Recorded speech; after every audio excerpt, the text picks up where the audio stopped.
Hello aspirants, welcome back to MP exam वाला। जैसा कि आप सभी को पता है, हम ऑलरेडी काफी सारे टॉपिक्स को डिस्कस कर चुके हैं। जैसा कि आप जानते हैं कि हमारे हिस्ट्री के जो सिलेबस में जितने भी आपके टॉपिक्स हैं, जैसे कि ancient, medieval, modern, socio religious reform और उसके बाद है इंटीग्रेशन एंड रीऑर्गेनाइजेशन, है ना। तो उसमें से हम ancient, medieval, modern, socio religious reform तक ऑलमोस्ट सारा का सारा जितना भी टॉपिक है उसको कंप्लीट कर चुके हैं। अभी हम यहाँ पे बात कर रहे हैं इंटीग्रेशन एंड रीऑर्गेनाइजेशन की। ये टॉपिक आपके लिए बहुत बहुत ज्यादा इंपॉर्टेंट है। इंटीग्रेशन और रीऑर्गेनाइजेशन का जब हम टॉपिक पढ़ते हैं तो कई सारे जो बच्चे हैं वो इस टॉपिक को छोड़ देते हैं, लेकिन मैं चाहती हूं कि आप इस टॉपिक को नहीं छोड़ें। उसका कारण है क्योंकि हमें बाकी बच्चों से कुछ ना कुछ एक कदम आगे लेना है, एक स्टेप आगे लेना है, कुछ ना कुछ हटके पढ़ना है, तभी जाकर हम अच्छे मार्क्स ला सकते हैं और तभी जाके हम मेरिट लिस्ट में हम अपना नाम जो है उसको कर सकते हैं। तो वही बात है यहाँ पे। अगर मैं आपको बताऊं कि हम बात कर रहे हैं, जो आज का हमारा टॉपिक है, जैसा कि आप सभी को दिख रहा है, राज्यों का एकीकरण और पुनर्गठन। काफी सारे बच्चों का मैसेज आया था, लास्ट वीडियो में कमेंट आए थे कि मैम प्लीज आप हिंदी में भी पढ़ाइए, हमें प्रॉब्लम जाती है इंग्लिश में। तो आज मैं पूरा का पूरा जितना भी सेशन है दैट विल बी बाइलिंगुअल, मतलब कि मैं पूरा का पूरा बाइलिंगुअल करूंगी। लेकिन मुझे लगता है कि हाँ, कुछ जो हिंदी मीडियम वाले बच्चे हैं, अगर उन्हें कुछ समझ में नहीं आता है तो आप वो सीख सकते हैं, गूगल कर लीजिए थोड़ा बहुत कुछ भी। और मुझे लगता है थोड़ा बहुत इंग्लिश आपको समझ में आना चाहिए, because that is the need of the hour. वो आज की जरूरत है। समझ रहे हो आपकी, नहीं समझ रहे हो? और अगर इंग्लिश मीडियम वाले बच्चे हैं तो वो हिंदी के कुछ कुछ नए शब्दों को सीख ले, क्योंकि अल्टीमेटली हिंदी का जो पेपर है, पेपर 5, उसमें जब ट्रांसलेशन आएगा तो मुझे लगता है दोनों ही मीडियम के बच्चों को परेशानी नहीं जाएगी। तो आज का जैसे कि आपको टॉपिक दिख रहा है, आज हम पढ़ने वाले हैं राज्यों का एकीकरण और पुनर्गठन, integration and reorganisation of the state after independence, that is 1947, 1947 के बाद। तो 1947 के बाद इंटीग्रेशन और रीऑर्गेनाइजेशन की जब भी हम बात करते हैं तो एक इंसान का नाम आता है, उसके बिना पूरा का पूरा इंटीग्रेशन पढ़ना अधूरा है। वो है सरदार वल्लभ भाई पटेल। जी हाँ, द फाउंडर ऑफ अखंड भारत, अखंड भारत के जो पिता हैं, है ना, अखंड भारत के जिन्होंने शुरुआत की थी, जिन्होंने अखंड भारत को जन्म दिया, वो है सरदार वल्लभ भाई पटेल। सरदार वल्लभ भाई पटेल आपके लिए बहुत इंपॉर्टेंट है, क्योंकि उस टाइम पे 565 प्रिंसली स्टेट्स हुआ करते थे, और उन 565 प्रिंसली स्टेट्स में से आपको जान के हैरानी होगी कि उन्होंने सभी को एक ही धागे में पिरो दिया। उन सारे मोतियों को एक ही धागों में पिरोकर एक सुंदर सी माला बना दी अखंड भारत के नाम से। तो सरदार वल्लभ भाई पटेल, अगर आज मैं आपको 10 लोगों का लीडर बना दूं और कह दूं कि इन सबको साथ में लेके चलना है, तो आपके लिए मुश्किल हो जाएगा। क्यों? क्योंकि सबसे पहले तो आपकी आइडियोलॉजी जो है वो उन सबसे मैच करनी चाहिए। बाकी सबकी आइडियोलॉजिकल डिफरेंसेस नहीं होना चाहिए, कल्चरल डिफरेंसेस नहीं होना चाहिए। अगर हैं तो आप किस तरीके से उनको साथ लेके चलोगे, ये सारी की सारी दुविधा सरदार वल्लभ भाई पटेल ने भी देखी, और उसके बाद भी उन्होंने डिप्लोमेटिकली हर एक राज्य को, राजा रजवाड़े जितने भी थे, उन सब को एक ही धागे में पिरो दिया। ये सिर्फ एक दिन की बात है जहां सारे के सारे राजा रजवाड़े खुशी खुशी भारत में मिलने के लिए तैयार थे, कुछ को छोड़कर। वो कुछ कौन कौन से थे, उनके इंटीग्रेशन को आज हम बहुत ध्यान से समझेंगे। तो इसलिए अगर सरदार वल्लभ भाई पटेल की बात आती है तो उन्होंने साम दाम दंड भेद चारों की पॉलिसी को अपनाकर कैसे भी कर इंटीग्रेशन ऑफ इंडिया को इंटीग्रेट किया था। तो जैसा कि आप सभी को दिख रहा है, राज्यों का एकीकरण और पुनर्गठन, जब भी हम इस टॉपिक को पढ़ते हैं तो शुरुआत करते हैं इंडियन इंडिपेंडेंस एक्ट 1947 से। इंडियन इंडिपेंडेंस एक्ट 1947 की जब हम बात करते हैं तो आपको पता होना चाहिए, क्या पता होना चाहिए आपको? ये पता होना चाहिए कि इंडियन इंडिपेंडेंस एक्ट में 3 चीजें बोली गई थी। मेन 3 चीजें कौन सी बोली गई थी वो मैं आपको बता देती हूँ। पहली चीज तो ये बोली गई थी कि अगर आप एक स्टेट है, राजा रजवाड़े बहुत सारे थे, तो उनसे कहा गया था कि आपके पास 3 ऑप्शन है। मैम कौन कौन से 3 ऑप्शन है? तो पहला ऑप्शन तो ये है कि अगर आप चाहो तो इंडियन डोमिनियन में मिल सकते हो। ठीक है भाई। दूसरा ऑप्शन क्या है? दूसरा ऑप्शन ये है कि अगर आप चाहो तो इंडिया में नहीं मिलना है तो पाकिस्तान डोमिनियन में मिल जाओ। समझ में आ रहा है कि नहीं। तीसरा ऑप्शन क्या है, तीसरा ऑप्शन ये है कि अगर खुद इंडिपेंडेंट भी आपको रहना है तो वो भी आप रह सकते हो, खुद को सोवरेन इंडिपेंडेंट घोषित कर सकते हो। तो आपके पास 3 ऑप्शंस है। तो इंडियन इंडिपेंडेंस एक्ट की जब बात होगी कि इनके पास कौन कौन से 3 ऑप्शंस थे, तो पहला ऑप्शन था कि रियासतों को इन्होंने विकल्प दिया था। क्या दिया था? विकल्प दिया था। विकल्प मतलब इनके पास क्या दे दिए थे? इन्होंने ऑप्शंस दे दिए थे। अब ऑप्शंस क्या क्या दिए थे तो वो देख लेते हैं भाई। पहला ऑप्शन क्या दिया था? तो पहला ऑप्शन इन्होंने ये दिया था कि यहां पर भारत या पाकिस्तान अधिराज्य में शामिल हो सकते हैं। मतलब कि भारत में शामिल, पहला है भारत में शामिल, ठीक है, भारत में शामिल, ठीक है। दूसरा ऑप्शन है पाकिस्तान में शामिल, पाकिस्तान में शामिल। देखिए आज मैं पूरा का पूरा बाइलिंगुअल पढ़ा रही हूँ, स्पेलिंग मिस्टेक हो जाए ना तो कंसिडर दैट, ऑल राइट। तो यहाँ पे भारत में शामिल मतलब कि इंडियन डोमिनियन, इंडिया में, या फिर पाकिस्तान में शामिल हो जाओ भाई, या फिर उन्होंने कह दिया कि खुद को इंडिपेंडेंट कर लो, मतलब कि इंडिपेंडेंट, मतलब यहां बात हो रही है खुद को स्वतंत्र रख लो। तो ये सारे के सारे किसमें बोले गए थे? इंडियन इंडिपेंडेंस एक्ट के ये सारे के सारे क्या थे? ये इंडियन इंडिपेंडेंस एक्ट के प्रोविजन थे। मेनली 3 विकल्प दिए गए थे, तो आपको जो करना है तो कर लो। तो इसमें से भारत में मैक्सिमम राज्य रजवाड़े, मैक्सिमम प्रिंसली स्टेट भारत में शामिल होने के लिए खुशी खुशी राजी हो गए थे, खुशी खुशी मान गए थे। तो सबसे पहली बात तो ये कि भारत में शामिल हो गए थे कि मतलब कि यहाँ पे अगर हम बात करेंगे भारत में शामिल मतलब कि खुशी खुशी यहाँ पे ये मान गए थे। समझ में आए कि नहीं। फिर दूसरा है पाकिस्तान में शामिल, पाकिस्तान में शामिल कि यहां पे बात हो रही है कि भाई पाकिस्तान में, तो हाँ ऐसे भी थे जिन्हें पाकिस्तान में जाना था। समझ में आ रहा है कि नहीं। जैसे कि आप देखोगे तो पाकिस्तान जो कई सारा सिंध का इलाका था वो पाकिस्तान में ही जाना चाह रहा था। देन कई सारी जहां जहां मुस्लिम मेजोरिटी ज्यादा थी, एक तो आपका ईस्ट पंजाब था, दूसरा वेस्ट पंजाब का साइड भी जो है वो पाकिस्तान में मिलना चाह रहा था। उसके बाद जो आपका आज का बांग्लादेश है वो पहले बांग्लादेश नहीं था, वो पाकिस्तान का हिस्सा था। वो पूरा का पूरा मुस्लिम मेजोरिटी पोर्शन था और वो भी किसमें मिलना चाह रहा था? पाकिस्तान में, ठीक है। तो इस तरीके से मुस्लिम मेजोरिटी वाले पाकिस्तान में भी जाना चाह रहे थे, और आपके कई सारे हैं जो कि आपके स्वतंत्र रहना चाह रहे थे, जैसे कि आपका हैदराबाद, ठीक है, जम्मू कश्मीर, जम्मू। तो एक एक करके हम आगे अभी देखेंगे कि भाई सरदार वल्लभ भाई पटेल को क्या क्या जो परेशानी है वो यहाँ पे देखनी पड़ी। तो जब हम इंटीग्रेशन की बात करते हैं तो यहाँ पर हम देखेंगे कि भाई यहाँ पर आप देखोगे तो मैंने आपको जैसा कि बताया कि 565 लगभग यहाँ पे क्या थे? ब्रिटिश रियासतें थी। 500 से भी ज्यादा जो है वो यहाँ पे रियासतें थी। और इसके बाद एक छोटा सा फिर से हम मैपिंग कर लेते हैं। यहाँ पे 565 रियासत है। कितनी रियासत है? इतनी रियासत है। मतलब कि यहाँ पे ये क्या है? प्रिंसली स्टेट है। इतने क्या है यहाँ पे? Princely state. इतने यहाँ पे प्रिंसली स्टेट है। वहीं पे हम दूसरी बात करेंगे कि यहाँ पर आगे इन्होंने क्या किया है। तो यहाँ पे सरदार वल्लभ भाई पटेल, यहाँ पे इसके लिए किसको भेजा गया? तो सरदार वल्लभ भाई पटेल, सरदार वल्लभ भाई पटेल, इनको भेजा गया कि भाई देखो और इंटीग्रेशन करो। किसके लिए भेजा गया? एकीकरण के लिए।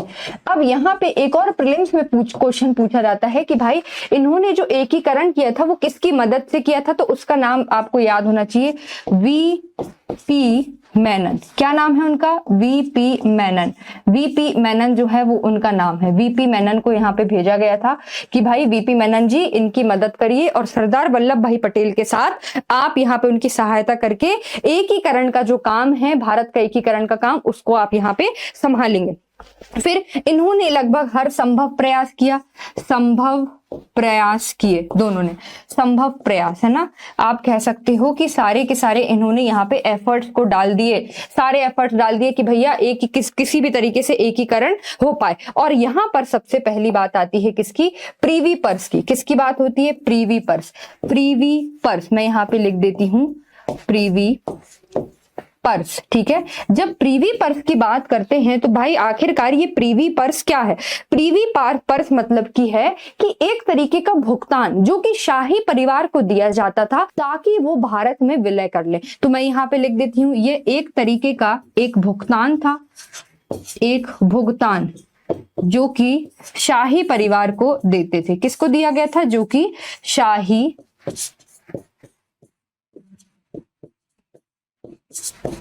परिवार को दिया गया था, जो कि शाही परिवार को दिया गया था। इसीलिए ये प्रीवी पर्स जो है ये आपके लिए बहुत ज्यादा इंपॉर्टेंट हो जाता है। समझ गए कि नहीं समझ गए? तो हर संभव प्रयास किया। प्रीवी पर्स एक भुगतान जो कि शाही परिवार को दिया जाता है ताकि वो भारत में यहाँ पर क्या कर जाए? भारत में विलय कर जाए। इसीलिए यहाँ पे आप देख सकते हो हस्ताक्षर कर दे, विलय पर हस्ताक्षर कर दे। प्रीवी पर्स को भी यहाँ पे लेके आए थे, लेकिन प्रीवी पर्स का एक आर्टिकल, एक अमेंडमेंट हुआ था, उसके थ्रू यहाँ पर प्रीवी पर्स का जो आपका कॉन्सेप्ट है उसको खत्म कर दिया गया था। वो किससे खत्म कर दिया गया था? अगर आपको पता है तो आप मुझे कमेंट करके बताएंगे। आगे चलते हैं और आगे बात करते हैं। अब यहाँ पे एक इंपॉर्टेंट बात होने वाली है और हम स्टार्ट कर रहे हैं त्रावणकोर से। अब यहाँ पे कुछ राज्य थे, जैसे कि मैंने आपको बताया, कुछ तो हंसी खुशी ही मान गए थे, भारत में शामिल हो गए थे। कुछ जो मुस्लिम मेजोरिटी थी उन्हें पाकिस्तान के साथ जाना था तो कोई दिक्कत नहीं थी। ठीक है, अब यहाँ पर भारत में कुछ राज्य ऐसे भी थे जो बहुत ज्यादा आनाकानी कर रहे थे भारत के साथ मिलने के लिए। उनमें से सबसे पहले नाम आता है त्रावणकोर का। तो त्रावणकोर की जब हम बात करते हैं तो मैं यहाँ लिख देती हूँ, हम किसकी बात कर रहे हैं? हम यहाँ बात कर रहे हैं त्रावणकोर की। त्रावणकोर की बात हो रही है यहाँ पे।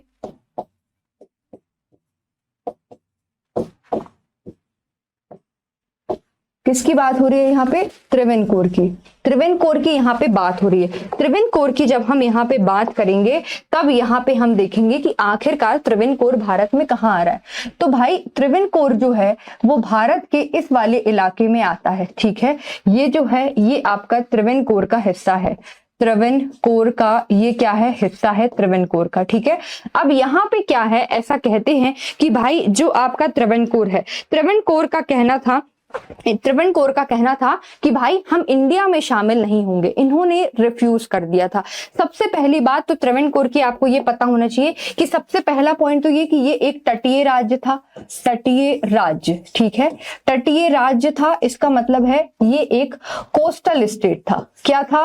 कोस्टल स्टेट था। सबसे पहली बात तो ये पता होना चाहिए। दूसरी चीज ये इन्होंने मना कर दिया था, मतलब कि इन्होंने रिफ्यूज कर दिया था, भारत में विलय करने से इनकार कर दिया था। आप सोच रहे हो, विलय करने से इनकार, विलय करने से इनकार कर दिया था। इन्होंने इनकार कर दिया था, मतलब कि भारत में विलय करने से मना कर दिया था कि भैया हम भारत में विलय नहीं करेंगे, हम भारत में नहीं मिलेंगे। और ऐसा कहा जाता है कि इनका जो इन्होंने जो अलायंस बना रखा था, अलायंस नहीं शब्द यूज करेंगे, इनकी जो बात हो रखी थी वो यूके से हो रखी थी। क्यों? क्योंकि यूके भी यही चाहता था कि भाई त्रावणकोर इंडिपेंडेंट रहे। उसका कारण क्या है? Travancore being a coastal city है, तटीय इलाका है, तो वहां से ट्रेड बहुत अच्छे से हो सकता है। दूसरा रीजन था यहाँ का मोनाजाइट। दूसरा रीजन था मोनाजाइट। तो यहाँ पे क्योंकि मोनाजाइट के बहुत सारे आप कह सकते हो मिनरल्स और बहुत सारे उपलब्ध हैं, यही कारण है कि जो ब्रिटिशर्स हैं वो चाहते थे कि त्रावणकोर कैसा रहे? इंडिपेंडेंट रहे। लेकिन सरदार वल्लभ भाई पटेल जो भारत की भूमि का हिस्सा है उसको कैसे अलग रहने दे सकते हैं? आप ही बताओ, कैसे अलग रहने दे सकते हैं? इसीलिए यहाँ पर जब हम बात करेंगे कि इन्होंने यहाँ पे क्या किया, तो सबसे पहले तो आप कह सकते हो कि भाई इनका जो है यूके के साथ भी अलायंस था। जैसे कि मैं आपको बता रही हूँ, यूके के साथ संधि भी थी, यूके के साथ संधि भी थी इनकी। ठीक है, यूके के साथ इनकी संधि भी थी। और संधि की बात करेंगे, यूके के साथ किस तरीके से संधि थी इनकी, तो यूके के साथ कैसी संधि थी, तो मैंने आपको बताया कि मोनाजाइट के कारण। वाई, क्यों संधि थी? क्योंकि इनको मोनाजाइट और ये सब मिल रहा था तो पैसे भी मिलते रहते थे, इसीलिए त्रावणकोर नहीं मिलना चाह रहा था। फोर्थ पॉइंट जो आपको इसके बारे में पता होना चाहिए, यहाँ पर त्रावणकोर की ही एक पार्टी थी, उसने यहाँ के राजा को जो है वो मार दिया। यहाँ के जो राजा हैं, इनके राजा का नाम क्या है वो भी हम देख लेते हैं। राजा का नाम है सीपी अबेयर। क्या नाम है? सीपी अबेयर। तो यहाँ पे मैं लिख रही हूं कि केरल की जो समाजवादी पार्टी है, जो मैं आपको बता रही हूं, केरल की समाजवादी पार्टी जो थी, केरल की समाजवादी पार्टी, ठीक है, Samajwadi party of Kerala, Samajwadi party, उन्होंने यहाँ के जो राजा थे, समाजवादी पार्टी ने यहाँ के जो राजा थे उनका नाम था सीपी अय्यर, ठीक है। इनको क्या कर दिया? इनको इन्होंने किल कर दिया, मतलब कि इनको यहाँ पे इनकी मृत्यु कर दी, इनको मार दिया, ठीक है, इनको मार दिया। जैसे ही अब आप देखो यहाँ पे ये इनको मार देते हैं, तो यहाँ पे ये जो मृत्यु करते हैं ना, ये कैसा रहता है? ये जो रहता है ये असफल होता है, मतलब कि ये सफल नहीं हो पाते हैं। अब क्योंकि ये यहाँ पे आप देखोगे ये यहाँ पर असफल रहते हैं, मतलब कि केरल की समाजवादी पार्टी सीपी अय्यर यहाँ पे मृत्यु हो जाती है और यहाँ पे ये जो हैं वो असफल रहते हैं। जैसे ही हम देखेंगे कि वो यहाँ पे जब असफल रहते हैं, जब वो यहाँ पे असफल रहते हैं, तो यहाँ पे जो आपका यहाँ पे जो त्रावणकोर है, क्योंकि त्रावणकोर है यहाँ पे इनके ऊपर हत्या करने की वो कर दी थी, लेकिन ये बच जाते हैं, तो त्रावणकोर जो है वो डायरेक्टली विलय कर देता है, किसमें? हस्ताक्षर कर देता है भारत में शामिल होने के लिए, क्योंकि अब इन्हें इनसिक्योरिटी की फीलिंग होने लगी है ना। अब इनसिक्योरिटी की अगर इन्हें फीलिंग होगी तो आखिरकार इतने बड़े भारत में ये अकेले कैसे रहेंगे? क्या आगे उनके ऊपर हमले नहीं हो सकते? अगर हमले हुए तो ठीक है, ये क्या बचाएंगे कैसे खुद को? इनके पास इतना बड़ा राज्य है नहीं, इतनी बड़ी सेना है नहीं, तो इसीलिए यही कारण है त्रावणकोर जो है वो भारत में विलय करने के लिए तैयार हो जाता है। तो ये भारत में कब विलय करता है वो देख लेते हैं। तो यहाँ पे अगर हम बात करेंगे त्रावणकोर की, तो 30 जुलाई, ये बात है 30 जुलाई 1947 की, 30 जुलाई 1947, जब त्रावणकोर भारत में शामिल हो गया था, भारत में शामिल है ना, मतलब कि इसमें यहाँ पे क्या हो गया था? ऐड हो गया था, मतलब कि इंटीग्रेटेड इनटू इंडिया, सीधी बात है, integrated into India. So this is the story of Travancore की भाई त्रावणकोर ऑलरेडी यूके के साथ यहाँ पे संधि हो रखी थी मोनाजाइट को लेकर, कोस्टल ट्रेड को लेकर। यही कारण है कि यहाँ के जो सीपी अय्यर जी हैं वो नहीं चाहते थे कि मैं भारत में शामिल हूं, लेकिन जैसे ही त्रावणकोर की सोशलिस्ट पार्टी उनके ऊपर अटैक करती है और वो अटैक असफल रह जाता है, उसके बाद से यहाँ पे क्या होता है? त्रावणकोर जो है इनसिक्योरिटी के लिए कि भाई आगे कुछ ऐसा ना हो जाए, इसीलिए भारत पर हस्ताक्षर कर देते हैं और 30 जुलाई 1947 को ये भारत में शामिल हो जाते हैं। तो ये हमने किसकी कहानी देखी? ये हमने देखी त्रावणकोर की कहानी। आगे चलते हैं, आगे हम दूसरी कहानी देखने वाले हैं जोधपुर की। किसकी कहानी देखने वाले हैं? जोधपुर की। तो भाई जोधपुर की कहानी देख लेते हैं। जोधपुर,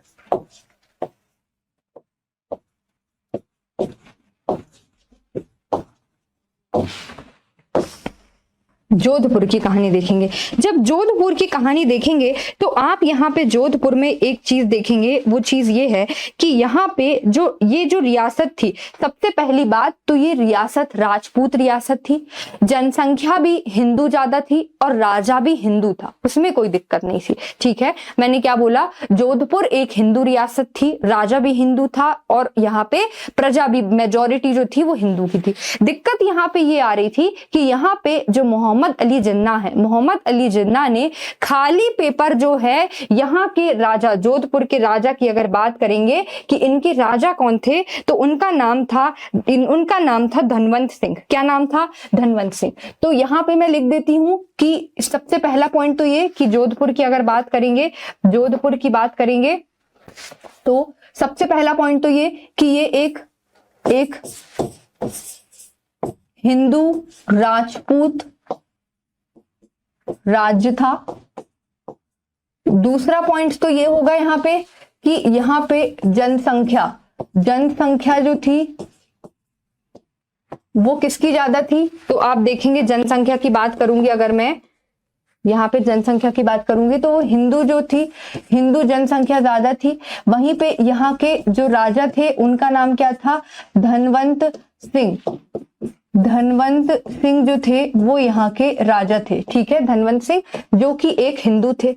अब यहाँ पे मोहम्मद अली जिन्ना इनके सामने खाली पेपर रख देते हैं और खाली पेपर रखने के बाद कह देते हैं तुम्हें जितनी शर्तें लिखना है वो सब के सब मुझे मंजूर हैं, और साइन करके दे देते हैं पहले से।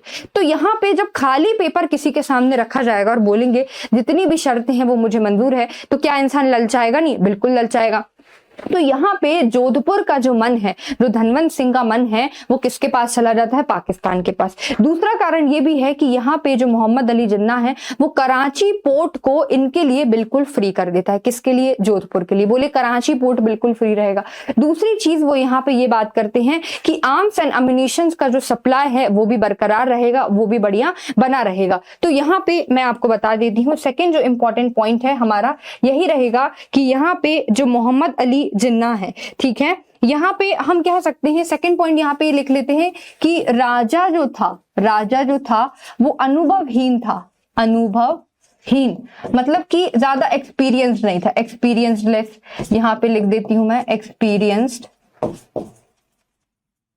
एक्सपीरियंस्ड लेस है, और दूसरी चीज इमैच्योर है, यूथ है, थोड़ा सा इमैच्योर है। तो अब यहाँ पे क्या होता है, थर्ड पॉइंट जो आपको पता होना चाहिए, फेवर इन पाकिस्तान। फेवर इन पाकिस्तान, ये पाकिस्तान के फेवर में थे भाई, इनको पाकिस्तान में जाना था, ठीक है। चौथा पॉइंट इसका ये है कि यहाँ पे जो मोहम्मद अली जिन्ना है हस्ताक्षरित खाली पेपर दे देते हैं। मोहम्मद अली जिन्ना जो है, ठीक है, किसकी बात हो रही है? मोहम्मद अली जिन्ना की। ये एक साइंड पेपर दे देते हैं। क्या देते हैं? साइंड पेपर दे देते हैं, जो कि कैसा रहता है? ब्लैंक। तो तुम अपनी सारी की सारी कंडीशन रख दो। तो भाई ये तो कोई भी ललचाएगा कि नहीं। पांचवी बात जो आपको यहाँ पे याद रखनी है कि ये कराची का जो पोर्ट है उसको मुफ्त कर देते हैं। जैसा कि मैं आपको बता रही थी, कराची पोर्ट को यहाँ पे फ्री कर देते हैं। बोले कराची पोर्ट को हम फ्री कर रहे हैं, कराची पोर्ट को ये फ्री कर देते हैं। इतना ही नहीं बल्कि सैन्य एवं कृषकों की सहायता से हथियारों के निर्माण और आयात के लिए कराची बंदरगाह को भी बिल्कुल फ्री कर देते हैं। मतलब कि सैन्य जितनी भी मिलिट्री चीजों में जरूरत पड़ेगी हर चीज के लिए कराची पोर्ट एकदम फ्री है। तो कराची पोर्ट को फ्री कर दिया। तभी ये बात जो है पता चलती है किसको? सरदार वल्लभ भाई पटेल को, कि भाई ऐसी ऐसी हरकतें हो रही हैं। मोहम्मद अली जिन्ना ने यहाँ पे एक ब्लैंक पेपर दे दिया है। मोहम्मद अली जिन्ना ने एक ब्लैंक पेपर दे दिया। ऐसे कैसे ब्लैंक पेपर दे दिया? तो यहाँ पे जो जोधपुर के राजा हैं कहीं वो पाकिस्तान के फेवर में ना चले जाएं, इसीलिए सरदार वल्लभ भाई पटेल ने, आप देख सकते हो कि सिचुएशन कितनी गंभीर है, इस सिचुएशन को उन्होंने कैसे डील किया। तो यहाँ पे जो आपके सरदार वल्लभ भाई पटेल हैं उन्होंने यहाँ पे इन्होंने सबसे पहले जो है राजा को तुरंत संपर्क किया और इन्होंने कहा, यहाँ पे बात हो रही है किसकी? सरदार वल्लभ भाई पटेल की। तो जैसे ही आपके सरदार वल्लभ भाई पटेल आए, सरदार वल्लभ भाई पटेल बोले कि जोधपुर को काठियावाड़ से जोड़ दिया जाएगा। ठीक है, रेल के माध्यम से जोधपुर को किससे जोड़ दिया जाएगा? काठियावाड़। ठीक है, काठियावाड़ से जोड़ दिया जाएगा। किसके माध्यम से? तो रेलवेज के थ्रू यहाँ पे इसको जोड़ दिया जाएगा।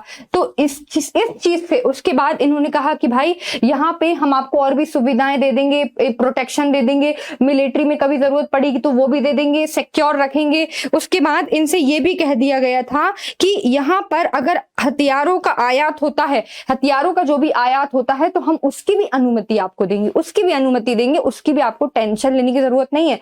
तो यहाँ पे इस तरीके से सरदार वल्लभ भाई की पटेल से हम देखेंगे कि 11 अगस्त सन 1947 में ये जो है कौन? जोधपुर है वो यहाँ पे विलय पत्र पे साइन कर देता है। यहाँ पे बात हो रही किसकी? जोधपुर की। जोधपुर जो है वो विलय पे साइन कर देता है और इस तरीके से जोधपुर है वो कहाँ पे आ जाता है? भारत का हिस्सा बन जाता है। जो जोधपुर के राजा हैं धनवंत सिंह की बात करें तो इस तरीके से ये थोड़े अनएक्सपीरियंस थे, यूथ थे, लेकिन हाँ ठीक है, सरदार वल्लभ भाई पटेल की डिप्लोमेसी के कारण यहाँ पे आप देख सकते हो कि यहाँ पे क्या होता है, जोधपुर जो रहता है वो भारत का हिस्सा बन जाता है। समझ में आए कि नहीं? अब हम तीसरी बात करने वाले हैं भोपाल की।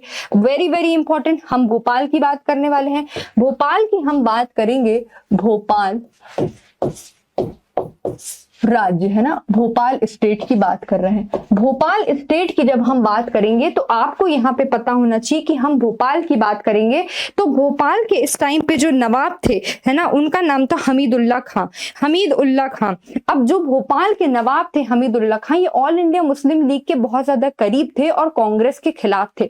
यही कारण है कि हमीदुल्ला खान जो है वो भोपाल को एक खुद का इंडिपेंडेंट राज्य बनाना चाह रहा था और वो बिल्कुल भी नहीं चाहता था कि हम भारत में विलय करें।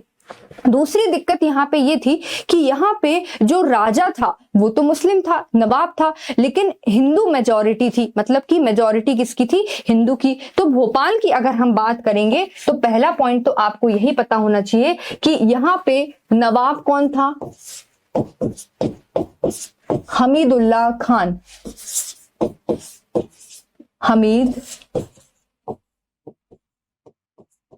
हमीदुल्ला खान।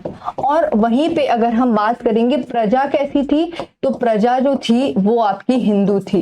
प्रजा कैसी थी, तो प्रजा जो थी वो आपकी हिंदू थी। तो पहला पॉइंट तो आपको यही पता होना चाहिए। दूसरा पॉइंट ये पता होना चाहिए कि जो नवाब हमीदुल्ला खान थे ये खुद को इंडिपेंडेंट, ये चाहते थे कि हम इंडिपेंडेंट हो, इंडिपेंडेंट स्टेट, है ना, ये स्वतंत्र रहना चाहते थे। मतलब यहाँ पे बात करेंगे ये कैसे रहना चाहते थे, तो स्वतंत्र, ये स्वतंत्र रहना चाहते थे। फिर उसके बाद मैं बताऊं आपको, अगर ये स्वतंत्र रहना चाहते थे और उसके बाद यहाँ पे क्या होता है कि यहाँ पे आप देखोगे कि यहाँ पे हिंदू मेजॉरिटी रहती है। फिर माउंटबेटन जो है वो लेटर लिखते हैं और यहाँ पे माउंटबेटन के समझाने से और उसके बाद जब लेटर लिखा जाता है तो बहुत बाद में, ये जून की बात है, जून की बात है, ये जून की बात है बच्चों, ये जून मतलब कि जून जुलाई 1947 की बात है कि यहाँ पे जो भोपाल है वो बाद में यहाँ पे विलय पत्र पे साइन करता है। तो यहाँ पे हम देखेंगे कि तीसरा पॉइंट यहाँ का इंपॉर्टेंट ये हो जाएगा कि जुलाई 1947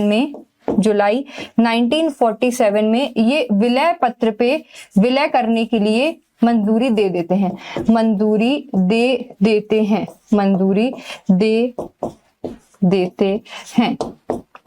ठीक है, तो इस तरीके से जो भोपाल है, भोपाल प्रिंसली स्टेट है, भोपाल प्रिंसली स्टेट जो है उसको यहाँ पे भारत का अटूट हिस्सा बना लिया जाता है। भोपाल को एक प्रिंस मतलब कि खुद का एक स्वतंत्र राज्य घोषित स्वतंत्र राज्य नहीं बनने दिया जाता है, बल्कि कहाँ पे इसको मिला लिया जाता है, भारत के अंदर मिला लिया जाता है। तीसरी हम बात करेंगे यहाँ पे, तीसरी इंपॉर्टेंट जो बात हम करने वाले हैं वो बात करने वाले हैं बच्चों, यहाँ पे हम बात करने वाले हैं हैदराबाद की। किसकी बात करने वाले हैं, हैदराबाद। हैदराबाद की जब हम बात करेंगे, हैदराबाद की बात करेंगे, हैदराबाद, तो हैदराबाद से रिलेटेड आपको ये फैक्ट पता होना चाहिए कि हैदराबाद की अगर हम बात करेंगे तो हैदराबाद की यहाँ पे जो जनसंख्या थी वो हिंदू जनसंख्या ज्यादा थी। वहीं पे अगर हम शासक की बात करेंगे तो शासक यहाँ पे मुस्लिम था। ठीक है, हैदराबाद की एक बार अगर हम लोकेशन देखेंगे तो आप देखिए कि हैदराबाद जो है, हैदराबाद वो बिल्कुल भारत के बीच में आ रहा है कि नहीं। हैदराबाद आप देख सकते हो यहाँ पे ये भारत के एकदम बीच में आ रहा है। अब यहाँ पे जब हम हैदराबाद की बात करते हैं तो जैसा कि मैंने आपको बताया, मैंने आपको क्या बताया, मैंने आपको बताया यहाँ पे जो नवाब था, नवाब का अगर हम नाम देखेंगे तो निजाम मीर उस्मान अली, क्या नाम था इसके शासक का, यहाँ पे शासक कौन था, निजाम मीर उस्मान अली। निजाम मीर उस्मान अली जो है यहाँ पे कौन थे, शासक थे। वहीं पे यहाँ पे हम बात करेंगे भाई जनसंख्या कैसी थी, जनसंख्या, तो जनसंख्या कैसी थी तो आपको पता होना चाहिए। जनसंख्या की अगर हम बात करेंगे तो ये हिंदू जनसंख्या थी। कैसी थी जनसंख्या, तो यहाँ पे हिंदू जनसंख्या थी। शासक कैसे थे, शासक का नाम क्या है, तो निजाम मीर उस्मान अली जो है वो यहाँ के शासक थे। और यहीं पे जो हैदराबाद है, हैदराबाद जो हमने देखा कि वो बिल्कुल बीच में है। अब यहाँ पे क्या होता है, यहाँ की अगर हम बात करें तो भाई ये मिलना चाह रहे थे या नहीं चाह रहे थे, तो इंडिया में इन्होंने रिफ्यूज कर दिया था। इंडिया में इन्होंने रिफ्यूज कर दिया था कि भाई हम नहीं, ये चाहते थे कि हम इंडिपेंडेंट होंगे, खुद का क्या चाहते थे कि इंडिपेंडेंट राज्य घोषित करेंगे, राज्य इंडिपेंडेंट होना चाहिए हमारा हैदराबाद। अब यहाँ पे ठीक है भाई, तुम इंडिपेंडेंट रहना चाहते हो, बीच में हो, कैसे इंडिपेंडेंट रहोगे बताओ, तुम बीच में हो, चारों के चारों तरफ से तुम भारत से घिरे हुए हो, आखिर कब तक तुम इंडिपेंडेंट रह सकते हो। अगर कभी हमने तुम्हारी ऊपर अटैक कर दिया तो चुटकियां भी नहीं लगेंगी कि तुम हमारे अंडर में आ जाओगे, लेकिन हम चाहते हैं तुम खुशी खुशी हमारे उसमें आ जाओ, लेकिन तुम ऐसा नहीं करने दे रहे हो। ठीक है, तो यहाँ पर एक इंसिडेंस हो जाता है और वो इंसिडेंस ये होता है कि हैदराबाद जो है, यहाँ पे अगर हम हैदराबाद की बात करेंगे तो हैदराबाद जो है वो जो हिंदू मेजोरिटी पीपल है, हिंदू मेजोरिटी पीपल वहां पे उनके अगेंस्ट वॉयलेंस शुरू कर देते हैं। तो यहाँ पे हैदराबाद स्टार्टेड, हैदराबाद मतलब कि हैदराबाद का जो किंग है स्टार्टेड वॉयलेंस अगेंस्ट, यहाँ पे ये स्टार्ट कर देते हैं वॉयलेंस अगेंस्ट, किसके अगेंस्ट में वॉयलेंस स्टार्ट कर देते हैं, तो started violence against Hindu people. और जैसे ही यहाँ पे हिंदू पीपल के अगेंस्ट वॉयलेंस स्टार्ट कर देते हैं, सरदार वल्लभ भाई पटेल की एंट्री होती है जो कि स्टार्ट करते हैं ऑपरेशन पोलो। तो यहाँ पे सरदार वल्लभ भाई पटेल जो है, यहाँ पे सरदार पटेल जो हैं वो ऑपरेशन पोलो की यहाँ पे शुरुआत कर देते हैं, जो कि इंपॉर्टेंट है। प्रीलिम्स में पूछा जा सकता है कि ऑपरेशन पोलो जो है वो किस राज्य को मिलाने में, विलय करने में यहाँ पे और लाया गया था, तो ऑपरेशन पोलो हैदराबाद को विलय करने में यहाँ पे लाया गया था। तो ऑपरेशन पोलो आपके लिए इस तरीके से इंपॉर्टेंट हो जाता है। और इसके बाद अगर हम देखेंगे तो यहाँ पे जब आप देखोगे तो ऑपरेशन पोलो की शुरुआत कब हुई थी, तो ये शुरुआत हुई थी 13 सितंबर 1948 में, मतलब कि भारत आजाद हो गया था उसके बाद जैसे ही ऑपरेशन पोलो की शुरुआत हुई थी, हैदराबाद जो है, हैदराबाद ने यहाँ पे क्या किया कि भारत में फिर विलय कर लिया, मतलब कि यहाँ पे मर्ज हो गया। किसके अंदर मर्ज हो गया, तो आप देखोगे मर्ज इनटू इंडिया, है ना, ये इंडिया में क्या हो जाते हैं, फिर मर्ज हो जाते हैं। समझ में आए कि नहीं। तो इसीलिए ये जो है आपके लिए हैदराबाद और ये शासक से रिलेटेड जनसंख्या, India refused independent, Hyderabad started violence, ये सारा का सारा आपके लिए यहाँ पे क्या हो जाता है, बहुत बहुत ज्यादा इंपॉर्टेंट हो जाता है। समझ में आया कि नहीं। तो ये सारा का सारा आपके लिए इंपॉर्टेंट हो जाएगा। आगे चलते हैं और हम आगे बात करते हैं। अब हम जो बात करने वाले हैं वो बात करने वाले हैं हम यहाँ पे जूनागढ़ की। किसकी बात करने वाले हैं, जूनागढ़ की। जूनागढ़ की बात करने वाले हैं। ये भी बड़ी दिक्कत वाली बात थी, जूनागढ़। अब यहाँ पे जूनागढ़ के साथ क्या होता है, जूनागढ़ के साथ यहाँ पे क्या दिक्कत होती है वो हम देख लेते हैं। तो जूनागढ़ की जब हम बात कर रहे हैं तो आपको पता होना चाहिए कि भाई यहाँ पे जूनागढ़ जो है वो कहाँ पे लोकेटेड है। तो अगर आपका ये जो गुजरात है ना, गुजरात मान लीजिए ये आपका गुजरात है, तो ये वाला जो हिस्सा है ये कुछ भी नहीं है, बट ये जो है यही जूनागढ़ है। अब यहाँ पे देखेंगे तो हिंदू पॉपुलेशन जो थी, मेजोरिटी ऑफ द पॉपुलेशन वो कैसी थी, तो यहाँ पे देखेंगे जनसंख्या कैसी थी, पॉपुलेशन कैसी थी, तो हिंदू थी। ठीक है ना, जनसंख्या कैसी थी, तो हिंदू थी। फिर वहीं पे अगर बात करेंगे, जनसंख्या तो हिंदू थी, वहीं पे आपका लीडर कैसा था, लीडर मतलब कि शासक कौन था, तो महावत खान जी। तो शासक कौन था, तो यहाँ पे शासक जो था वो आपका यहाँ पे मुस्लिम था। और यहाँ पे अगर हम नवाब का नाम लिखेंगे तो नवाब का नाम क्या था वो भी लिख देते हैं कि भाई शासक का नाम क्या था, तो शासक का नाम यहाँ पे था महावत खान। क्या नाम था, महावत खान। अब यहाँ पे ये भी पूछा जा सकता है कि भाई यहाँ पे नाम क्या था, तो जूनागढ़ का नाम, शासक का नाम क्या था, महावत खान। महावत खान जो है वो चाहते थे कि हम किससे मिल जाएं, तो महावत खान जी चाहते थे कि हम यहाँ पे पाकिस्तान से शामिल होंगे, क्योंकि सी रूट के थ्रू हम पाकिस्तान से जुड़े हुए हैं।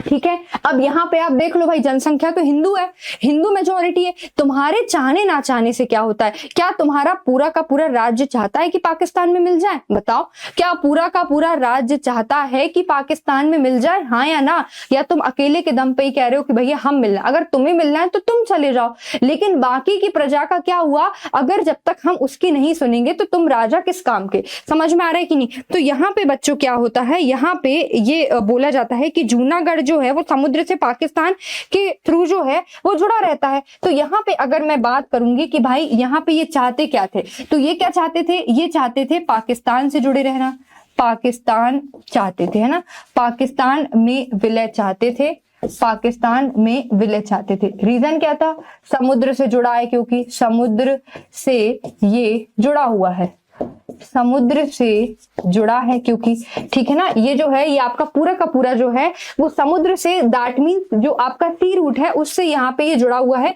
इसीलिए पाकिस्तान में विलय चाहते थे। लेकिन यहाँ पे क्या होता है, आप देखोगे कि यहाँ पर जो है, यहाँ पे आप देखोगे कि जो सरदार वल्लभ भाई पटेल हैं वो कहते हैं कि अगर तुम्हारे यहाँ पे, क्योंकि आप देखो कि हम एक डेमोक्रेसी में जी रहे हैं, हालांकि उस टाइम पे डेमोक्रेसी जैसी चीजें उतनी ज्यादा नहीं थी जितनी हमें आज देखने को मिलती है, लेकिन हाँ, प्रजा क्योंकि हिंदू है तो हमें उनकी भी बात सुननी पड़ेगी कि वो पाकिस्तान में जाना चाहती हैं या नहीं जाना चाहती हैं।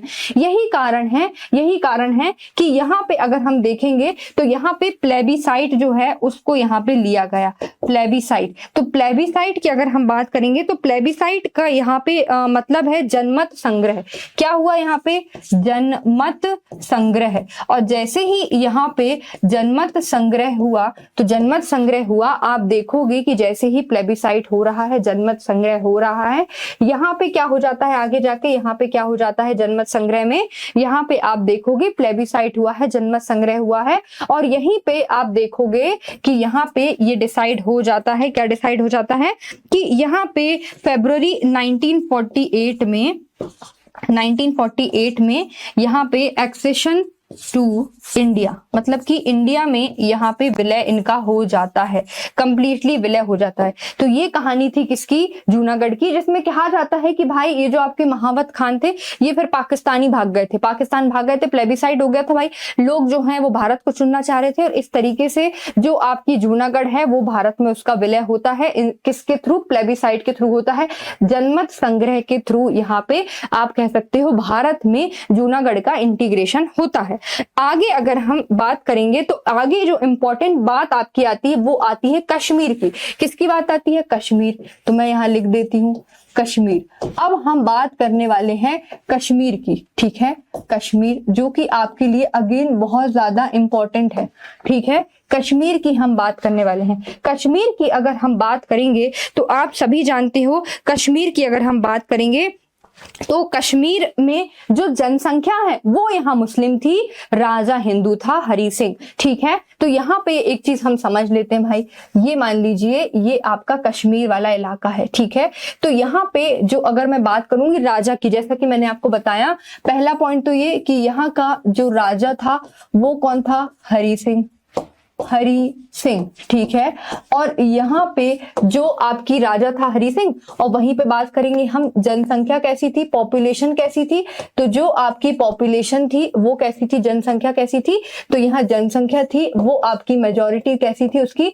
मुस्लिम की थी। यहाँ से पाकिस्तान लगा है, नीचे से इंडिया लगा है। अब किसके साथ जाएं? तो इन्होंने क्या डिसाइड किया था? इन्होंने डिसाइड किया था इंडिपेंडेंट रहेंगे भाई, हम कैसे रहेंगे? इंडिपेंडेंट रहना पसंद करेंगे, ये इन्होंने बोला था। लेकिन यहाँ पे क्या होता है, पाकिस्तानी जो है, पाकिस्तान जो है यहाँ से कुछ पाकिस्तानी जो है यहाँ से आक्रमण कर देते हैं, आक्रमण, ठीक है। पाकिस्तान की तरफ से यहाँ पे आक्रमण हो जाता है। जैसे ही यहाँ पे आक्रमण होता है तो सरदार वल्लभ भाई पटेल कश्मीर को बचाने के लिए अपनी सेना को भेज देते हैं, और जैसे ही यहाँ पे कश्मीर को बचाने के लिए यहाँ पे भेजते हैं तो यहाँ पे जो हरि सिंह है, मैं यहाँ लिख देती हूँ, जो हरि सिंह है वो किससे मदद मांग लेते हैं? ये मांगते हैं, मदद मांगते हैं भैया, मदद लेते हैं। किससे मदद लेते हैं? भारत से, कि भाई हमारी मदद कर दो, हमारे ऊपर आक्रमण हो चुका है। किसने आक्रमण किया है? पाकिस्तान ने आक्रमण कर दिया है, तो हमारी मदद कर दो। तो यहाँ पर जो भारत है वो उनकी हेल्प करता है, बाकायदा हेल्प करता है भारत जो है वो इनकी हेल्प करता है। और इसके बाद जो है हरि सिंह जो है वो यहाँ पे विलय पत्र पे इंस्ट्रूमेंट ऑफ एक्सेशन पे साइन करते हैं। किस पे साइन करते हैं? इंस्ट्रूमेंट ऑफ एक्सेशन पे यहाँ पे वो साइन करते हैं। तो तीसरा जो इंपॉर्टेंट पॉइंट है वो आपको ये पता होना चाहिए, 26 अक्टूबर 1947 की बात है कि यहाँ पे 26 अक्टूबर 1947 में जो आपके हरि सिंह उन्होंने विलय पत्र पे साइन कर दिया था। किस पे साइन किया था? हरि सिंह ने विलय पत्र पर सिग्नेचर कर दिए थे, ठीक है। और जब इन्होंने विलय पत्र पर सिग्नेचर कर दिए थे तब इन्होंने ये भी कहा था कि यहाँ पे जो फॉरेन चीजें हैं, जो डिफेंस है और जो कम्युनिकेशन है, ठीक है ना, वो किसके हाथों में रहेगा, तो वो जो है वो इंडिया के हाथों में रहेगा। किसकी बात हो रही है, कश्मीर की बात हो रही है। तो इस तरीके से आप देख सकते हो कि राजा यहाँ पे हमने देखा कि भाई यहाँ पे कुछ अलग अलग कंडीशन बनी हुई थी। हैदराबाद में हिंदू मेजोरिटी थी, मुस्लिम शासक था, यस और नो। फिर हमने ऐसे ही जूनागढ़ का देखा कि नहीं देखा। तो इस तरीके से हम जो देख रहे हैं, जैसा कि आप यहाँ पे देखोगे, तो यहाँ पे जैसे कि आप देखोगे, अगर देखेंगे तो मैंने आपको बताया यहाँ जनसंख्या हिंदू थी, शासक मुस्लिम था। कौन, जूनागढ़ में महाबत खान। यहाँ लेकिन आगे यहाँ पे उल्टा है, यहाँ राजा हिंदू है, जनसंख्या मुस्लिम है। ठीक है, उसके अलावा हमने यहाँ पे ये भी देखा, हैदराबाद में निजाम मीर उस्मान मली जो है वो शासक मुस्लिम है, हिंदू मेजोरिटी एरिया है। फिर वहीं पे बात करेंगे भोपाल में, तो भोपाल में हिंदू मेजोरिटी ज्यादा है, शासक यहाँ मुस्लिम है। तो इस तरीके के काफी सारे डिफरेंसेस है। जोधपुर में हिंदू राजपूत राज्य है, सब कुछ है, फिर भी उसके बाद ये पाकिस्तान में जाना चाह रहा था हिंदू होने के बाद भी। तो काफी सारी चीजें हमें यहाँ पे देखने को मिली है कि ये कंडीशंस थी और क्यों ये लोग जाना चाहते थे और क्यों नहीं जाना चाहते थे। तो यहाँ पे कश्मीर की बात हो रही है, इस तरीके से ये विलय पत्र पे साइन करते हैं और इस तरीके से ये भारत का जो है वो हिस्सा बन जाती है। लेकिन यहाँ पे 1952 में एक और समझौता हुआ था दिल्ली में। दिल्ली समझौते में यहाँ पे आपको ये याद रखना है, 1952 में एक और समझौता हुआ था दिल्ली में, और उस समझौते में ये कहा गया था कि जो जम्मू कश्मीर है उसको स्पेशल दर्जा दिया जाए, मतलब कि स्पेशल एक्ट, इसके लिए एक स्पेशल दर्जा दिया जाए। तो दिल्ली में एक समझौता होता है, दिल्ली में समझौता होता है। इतना समझ में आया कि दिल्ली में समझौता होता है और यहाँ पे इसको एक स्पेशल प्रोविजन के थ्रू भारत में लाया जाता है। और वो स्पेशल प्रोविजन कुछ भी नहीं है बल्कि है आर्टिकल 370। कौन सा आर्टिकल है, आर्टिकल 370।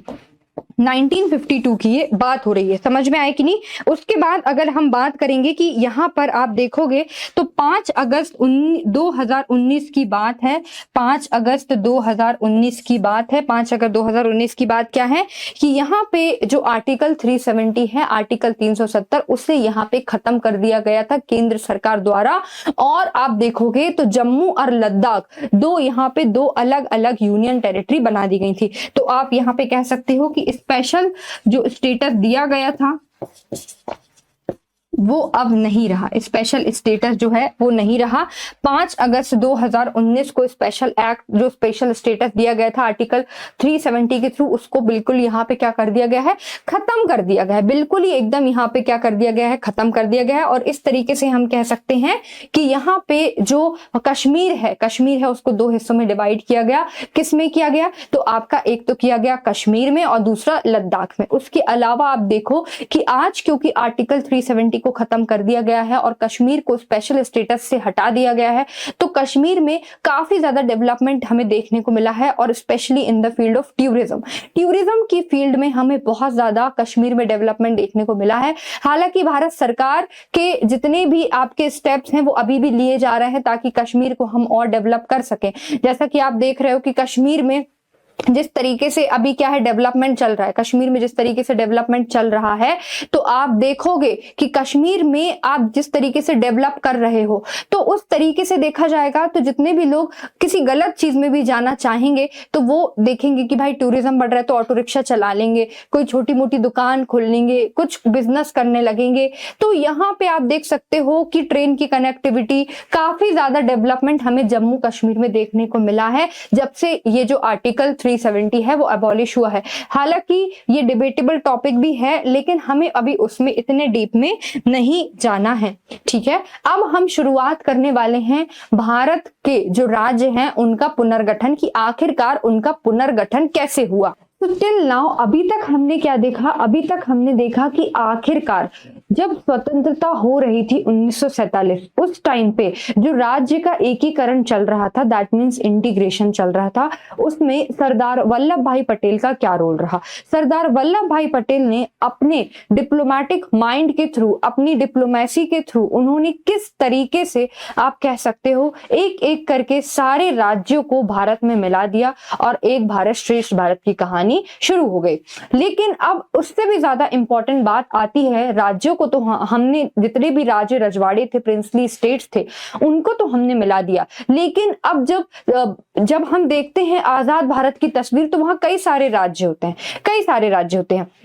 अब उनको भी रीऑर्गेनाइज करना है, ये दूसरी दिक्कत आ गई। जैसा कि हमने देखा था कि सरदार वल्लभ भाई पटेल ने साम दाम दंड भेद भेद जैसी जितनी भी उनकी कोशिशें थी, उन्होंने वो पूरी की पूरी कोशिश लगाई भारत को एक करने में। लेकिन अब क्वेश्चन ये है कि अब जब हम राज्यों का पुनर्गठन कर रहे हैं और स्टेट्स का रीऑर्गेनाइजेशन कर रहे हैं, अब कैसे बाकी के जो हमारे लीडर्स हैं वो किस तरीके से यहाँ पे रोल प्ले करने वाले हैं और किस तरीके से राज्यों को एक करेंगे। क्योंकि जब राज्यों की बात आ जाती है तो यहाँ पे कई सारे डिफरेंसेस क्रिएट हो जाते हैं, मतलब डिफरेंसेस पहले से ही रहते हैं। वो कौन कौन से डिफरेंसेस हैं और आखिरकार जब हम रीऑर्गेनाइजेशन की बात करते हैं तो यहाँ पे आप देखोगे कि भाई सबसे पहले कि रीऑर्गेनाइजेशन करने में प्रॉब्लम्स क्या क्या हुई, क्या क्या ऐसी प्रॉब्लम्स थी जो हमें रीऑर्गेनाइजेशन के टाइम देखनी पड़ी। तो आप देखिए सबसे बड़ी प्रॉब्लम जो हमें देखने को मिल रही थी वो थी लैंग्वेज। हर स्टेट चाहता था, हर स्टेट जितना भी क्षेत्र था वो चाहता था कि हमारी लैंग्वेज स्पीकिंग के जो पीपल हैं हम एक रहें और जो दूसरी लैंग्वेज स्पीक करते हैं उनको एक अलग राज्य दे दिया जाए। जैसे कि इसका सबसे बेस्ट एग्जाम्पल है तेलंगाना, ठीक है, जैसे कि तेलंगाना। उसके बाद हमारे पास दूसरा एग्जांपल गुजरात है, क्यों? क्योंकि यहाँ गुजराती चलती है, यस और नो। महाराष्ट्र है, वहां पे मराठी चलती है, ठीक है। तो बिहार है तो वहां भोजपुरी चलती है। तो लैंग्वेज बहुत ही बड़ा एक मुद्दा बना हुआ था कि भाई आखिरकार लैंग्वेज, अलग अलग लैंग्वेज के लोगों को किस तरीके से हम इंटीग्रेट करेंगे, क्योंकि जो हम जिस शासन में, आजाद भारत के बाद जिस शासन में हम आए हैं वो डेमोक्रेसी है। मतलब यहाँ पे लोगों की सुनी जाएगी, of the people, for the people and by the people. अगर लोग ही रीऑर्गेनाइजेशन से सहमत नहीं है तो क्या ही मतलब है उस डेमोक्रेसी का, आप ही मुझे बताओ। यही कारण है कि लैंग्वेज एक बहुत ही बड़ा मुद्दा बन के उभर रही थी। दूसरा है एडमिनिस्ट्रेशन। भाई एडमिनिस्ट्रेशन इसीलिए क्योंकि जो लीडर्स है वो चाहते थे कि एडमिनिस्ट्रेटिव ईज हो, मतलब कि जो शासन है, जो प्रशासन है, हम जब उसको चलाएं, जिस स्टेट को हम जोड़े हैं, जिस स्टेट को या फिर हमने एक स्टेट बनाया हुआ है उसको जब हम चलाएं तो प्रशासन जो है वो आसानी से चल सके, मतलब वहां पर ईज ऑफ एडमिनिस्ट्रेशन हमें देखने को मिले। लेकिन यहां पर भी एक और बड़ी दिक्कत आ जाती है, दुविधा आ जाती है एडमिनिस्ट्रेशन, क्योंकि यहाँ पे जो लोग हैं वो जो है एडमिनिस्ट्रेशन को सपोर्ट नहीं कर रहे थे, बल्कि किसको सपोर्ट ज्यादा कर रहे थे? लैंग्वेज को ज्यादा सपोर्ट कर रहे थे, एथनिसिटी को ज्यादा सपोर्ट कर रहे थे, ठीक है। तो यहाँ पे हमें क्या चाहिए था? हम चाहते थे कि हमारे पास क्या हो? ईज ऑफ एडमिनिस्ट्रेशन हो, मतलब कि प्रशासनिक हमें सुविधा जो हो वो आसानी से हो, ताकि राज्य को हम आसानी से स्मूथली चला सके। दूसरा कारण है भाई एथनिसिटी।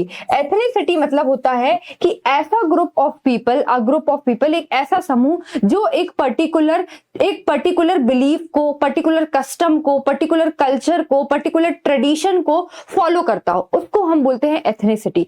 तो इंडिया में कई सारे हमको एथनिक ग्रुप देखने को मिलेंगे और सबसे ज्यादा हम कहते हैं कि पुराने जो एथनिक ग्रुप है वो हमें नॉर्थ ईस्ट, पूर्वोत्तर भारत में देखने को मिलते हैं। तो एक एथनिसिटी भी, क्योंकि एक अलग अलग एथनिक ग्रुप के जो लोग थे वो चाहते थे कि हमारा एक अलग राज्य बने, हम बाकी के राज्यों में मिक्स ना हो, क्योंकि हमारी जो आइडियोलॉजी है वो हो सकता है कि बाकी के लोगों से ना मिले। तो एक ये भी बड़ा मुद्दा बना हुआ था। फिर है रिसोर्सेज। रिसोर्सेज के साथ ऐसी दिक्कत है भाई रीऑर्गेनाइजेशन में कि कई स्टेट्स कहते हैं कि हमारे पास ज्यादा रिसोर्सेज हैं और दूसरे वाले के पास, मतलब कि दूसरे रीजन के पास कम रिसोर्सेज हैं। तो यहाँ पे जिसके पास कम रिसोर्सेज है वो ऑब्वियसली ये चाहेगा कि जिसके पास ज्यादा है हम उसमें मिल जाए, ताकि हमारा भी विकास हो सके। और जिसके पास ज्यादा रिसोर्सेज है वो क्षेत्र चाहेगा कि हमारे यहाँ जो रिसोर्सेज है वो हम अपने ही क्षेत्र के लोगों को विकास करने में उसका इस्तेमाल करें, ना कि दूसरे क्षेत्र में। क्योंकि आप देख सकते हो कि भले ही भारत जुड़ गया था, लेकिन कहीं ना कहीं क्या आपको नहीं लगता अभी भी कुछ ना कुछ डिफरेंसेस हमें देखने को मिल रहे हैं? मतलब कि वो पूरी तरीके से यूनिटी नहीं थी, जिसका आज हम कहते हैं यूनिटी इन डाइवर्सिटी। क्योंकि डिफरेंसेस हैं तभी तो हमें स्टेट्स जो हैं वो विभाजित होते हुए नजर आए, यस और नो। तो यहाँ पर एक ये भी बड़ी दिक्कत थी, हिस्टोरिकल प्रॉब्लम। हिस्टोरिकल प्रॉब्लम मतलब कि ब्रिटिशर्स के कारण यहाँ पे क्या होता है, कई सारे जो ब्रिटिशर्स के जो बड़े बड़े प्रोविंसेस थे वो पहले से ही डेवलप थे, जैसे कि बंगाल प्रोविंस, आपका बॉम्बे प्रोविंस, मद्रास का प्रोविंस। तो ये कई सारे ऐसे प्रोविंसेस थे जो पहले से ही डेवलप्ड थे। अब आप ही मुझे बताओ, ये क्यों ही चाहेंगे कि इनके राज्य में किसी और लोगों को सम्मिलित किया जाए? यस और नो, यस और नो। और कई सारी जगह ऐसे भी हैं जहां पर ब्रिटिशर्स ने कुछ किया ही नहीं, मतलब वो डेवलप्ड ही नहीं है। तो ऐसे लोगों को, ऐसे जो क्षेत्र थे वो चाहते थे कि भाई वो अलग रहें और जिनके पास पूरे की पूरा डेवलपमेंट हो चुका है उनको अलग बनाएं। तो इस तरीके से आप कह सकते हो, आप कह सकते हो इकोनॉमिक डिस्पैरिटी है वो क्रिएट हो जाती, लेकिन लोग ऐसा चाह रहे थे। तो इसीलिए ये सारे के सारे कारण जो है, समस्याएं हमें देखने को मिली problems in the reorganisation of state. Reorganisation में हमें प्रॉब्लम यहाँ पे देखने को मिलती है। अब जब हम फिर भी इतनी सारी प्रॉब्लम को देखने के बाद यहाँ पर जो हमारे पॉलिटिकल लीडर्स हैं उन्होंने बहुत ही समझदारी से यहाँ पे क्या किया है, स्टेट्स को रीऑर्गेनाइज किया है। स्टेट रीऑर्गेनाइजेशन पढ़ने के लिए हमारे लिए 3-4 चीजें बहुत ज्यादा इंपॉर्टेंट हो जाती है जो आपके लिए जानना बहुत जरूरी है। उसमें से जब स्वतंत्रता प्राप्ति हो गई थी, दैट मीन्स आफ्टर इंडिपेंडेंस, जब इंडिपेंडेंस आजाद भारत की जब हम तस्वीर देखते हैं तो यहाँ पर हमें 4 पार्ट दिखाई देते हैं। मैम ये पार्ट क्या है, हमें तो नहीं पता। तो ये पार्ट क्या है, भाग 1, भाग 2, मैं यहाँ हिंदी में लिख देती हूँ, ये है भाग ए, ठीक है ना, भाग ए है ये क्या है, तो ये भाग बी है, ठीक है। ये क्या है, तो भाग सी है। तो हमें ये सबसे पहले आप समझ लो कि भाई इसमें क्या है, और ये है भाग डी। तो यहाँ पे जब हम भाग ए की बात करते हैं तो भाग ए में कौन कौन से लोग थे, तो भाग में वो बड़े बड़े आपके स्टेट्स थे जो डायरेक्टली किसने रूल किया हो, गवर्नर जनरल के अंडर में रहा हो, ईस्ट इंडिया कंपनी ब्रिटिशर्स के अंडर में डायरेक्टली रहा हो। वो कौन से पार्ट में आते थे, तो पार्ट ए में आते थे। तो पार्ट ए की अगर मैं बात करूंगी कि भाई पार्ट ए में कौन कौन से आपके जो यहाँ पे राजा रजवाड़े नहीं, मतलब कौन कौन से एरिया आते थे, तो इसमें कुल 8 राज्य थे, स्टेट थे जो कि पार्ट ए के अंदर इंक्लूड किए गए थे। तो भारत के ये कौन थे, ये कौन से थे प्रांत थे, तो भारत के पूर्व गवर्नर के प्रांत, मतलब कि ये कौन से प्रांत थे आप समझ रहे हो कि नहीं, मतलब ये गवर्नर जनरल के अंडर में रहे हो, ये भारत के पूर्व गवर्नर के प्रांत थे। अब कुल इसमें कितने प्रांत थे, मैंने आपको अभी बताया, इसमें टोटल कितने प्रांत थे, तो इसमें टोटल 8 प्रांत थे। 8 प्रांत थे, कौन कौन से थे उसका नाम मैं यहाँ पे लिख देती हूँ भाई। बॉम्बे था, क्योंकि ये इंपॉर्टेंट है, ठीक है, बॉम्बे था। फिर उसके बाद यहाँ पे आप देखो मेजर आपको तो पता ही है, बॉम्बे होगा, मद्रास होगा, यस और नो। फिर उसके बाद बंगाल भी होगा कि नहीं। फिर उसके बाद अगर हम बात करेंगे तो इसमें नॉर्थ वेस्ट फ्रंटियर प्रोविंस भी आपका आ जाता है। नॉर्थ वेस्ट फ्रंटियर प्रोविंस को अगर हम देखेंगे तो उसके बाद यहाँ पे असम भी आ जाता है भाई, असम। फिर उसके बाद यूनाइटेड प्रोविंस भी आ जाता है, फिर यहाँ पे एमपी भी आ जाता है, फिर यहाँ पे आप देखोगे उड़ीसा भी आ जाता है, फिर यहाँ पे आप देखोगे बिहार भी आ जाता है, ठीक है ना। कितने हो गए, 1 2 3 4 5 6 7 8 9 हो गए। जस्ट अ सेकेंड, क्या एक एक्स्ट्रा एडिशनल हो गया इसमें, देखने दीजिए। सॉरी, इसमें 8 नहीं, इसमें 9 ही रहते थे, ठीक है ना, 9 ही होते थे, बिकॉज ये सारे तो सही लिखे, ठीक है। तो यहाँ पे आप देखिए कि ये जितने भी हैं, यहाँ नॉर्थ फ्रंटियर प्रोविंस में पंजाब आ जाता था क्योंकि बाकी का इलाका तो पाकिस्तान में मिल गया था। तो इसमें टोटल पार्ट ए में अगर आपसे प्री में पूछ लेंगे कि कितने प्रांत थे, तो 9 प्रांत थे। कितने प्रांत थे, 9। तो ये ब्रिटिशर्स के आपको पता ही है कि भाई सबसे पहले बंगाल से शुरू किया था, बॉम्बे प्रेसिडेंसी इनके पास थी, मद्रास प्रेसिडेंसी इनके पास थी, असम यूनाइटेड प्रोविंस उनके पास था, बिहार वाला इलाका। तो ये जितने भी बड़े बड़े प्रांत थे वो सारे के सारे पार्ट ए में आते हैं। समझ गए कि नहीं समझ गए। फिर हम यहाँ बात करें भाई पार्ट बी में, तो पार्ट बी में कौन आता था, तो पार्ट बी में बड़े बड़े राजा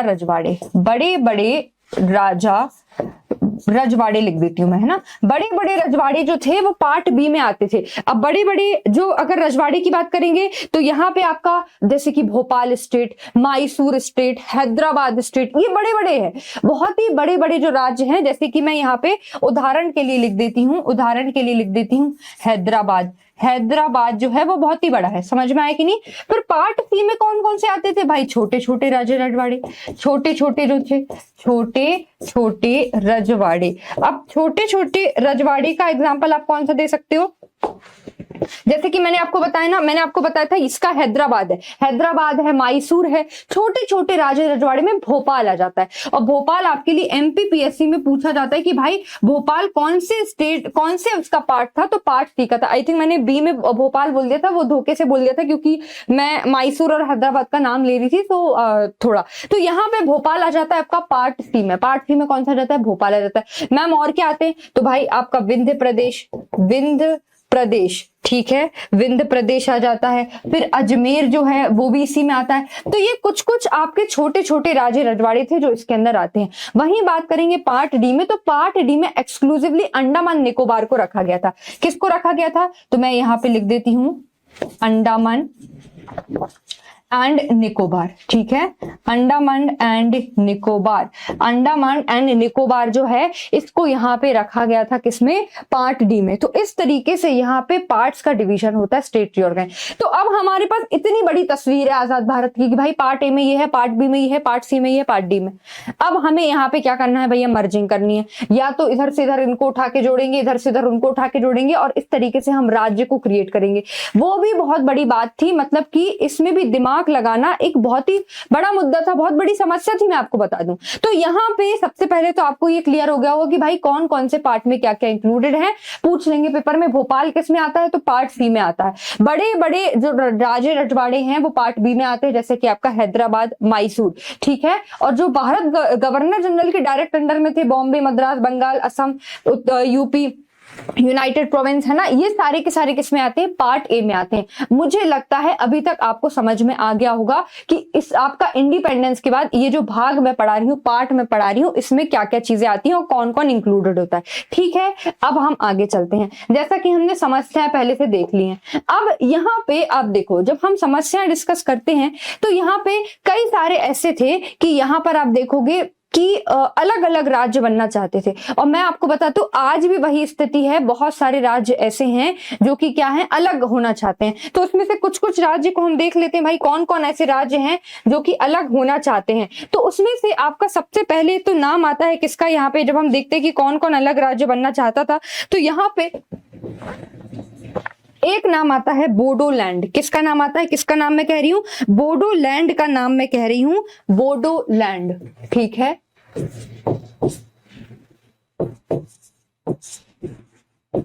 बोडोलैंड।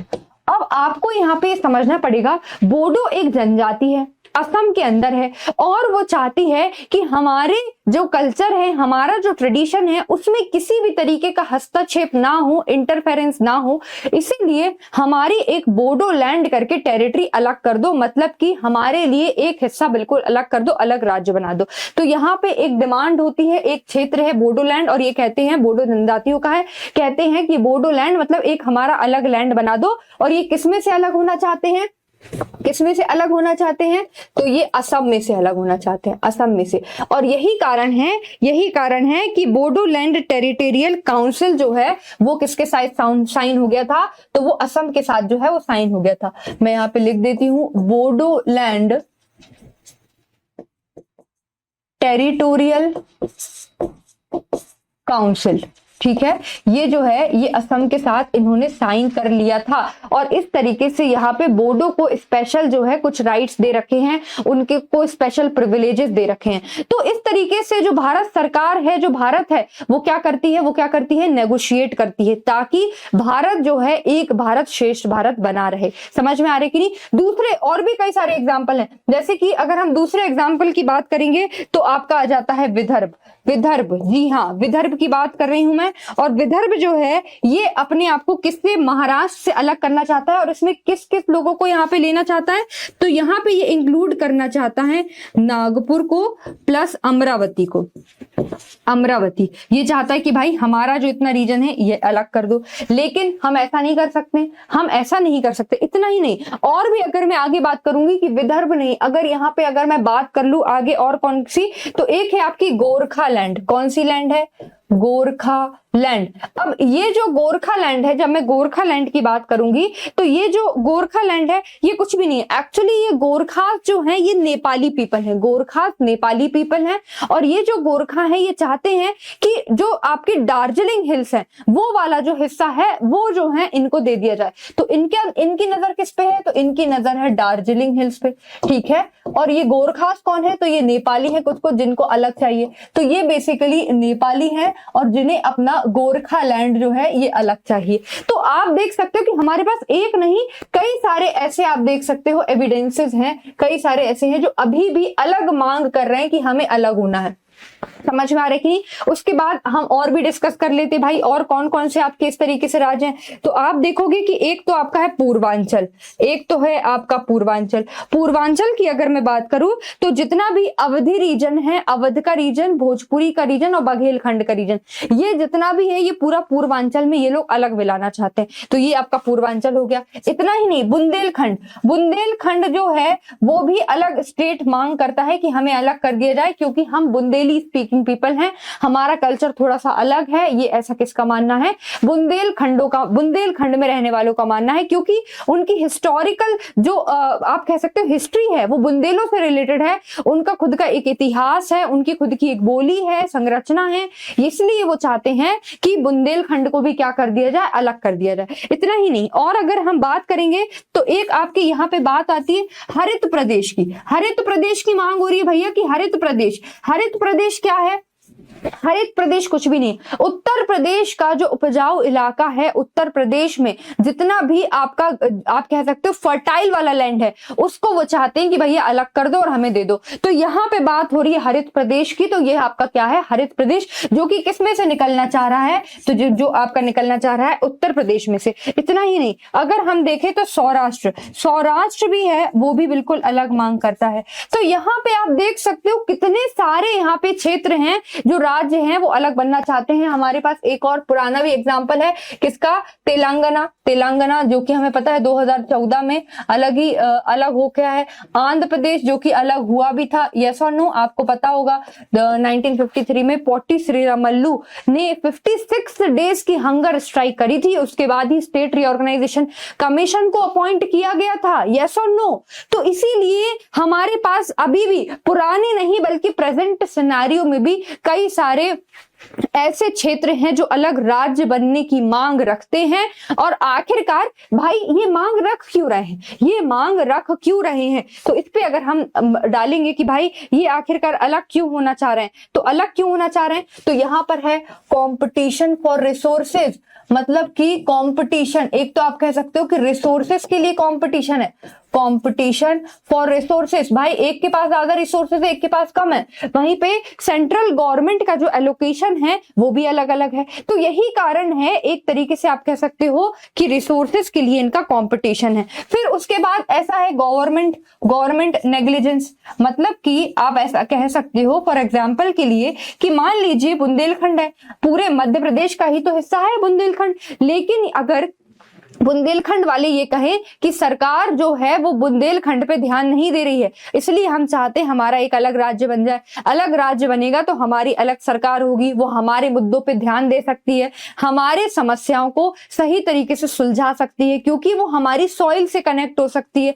समझ रहे हो कि नहीं समझ रहे हो? इसीलिए गवर्नमेंट का कहीं ना कहीं नेग्लिजेंस है, हम ऐसा मानते हैं। और यही कारण है कि ये लोग क्या डिमांड करते हैं? अलग स्टेट बनने की यहाँ पे डिमांड करते हैं। फिर हम बात करेंगे तो यहाँ पे आप कह सकते हो improper allocation of resources, improper allocation of resources, मतलब कि अब यहाँ पे क्या है कि मान लीजिए कि गवर्नमेंट जो है कुछ कुछ रिसोर्सेज दे रही है, लेकिन वो जो रिसोर्सेज है वो पूरी तरीके से एक पूरे पर्टिकुलर स्टेट में पूरी तरीके से नहीं अलोकेट हो पा रहे हैं। तो यही कारण है जिस जगह उसका अलोकेशन नहीं हो पा रहा है वो जो पर्टिकुलर क्षेत्र है वो डिमांड करता है कि हमें अलग कर दो, बिल्कुल अलग कर दो, ताकि हमारे लिए अलग से जो है वो अलोकेशन हो, अलोकेट हो, जितने भी रिसोर्सेज है, पॉलिसीज हैं, स्कीम्स है, पैसा हो, चाहे कुछ भी हो, हमारे लिए वो अलग से आएगा, क्योंकि तुम जो है हमारे ऊपर ध्यान नहीं दे रहे हो। तो एक रीजन ये भी हो सकता है। उसके बाद है कि भाई जो हम पढ़ते ही हैं, बात यह है कि डिफरेंस इन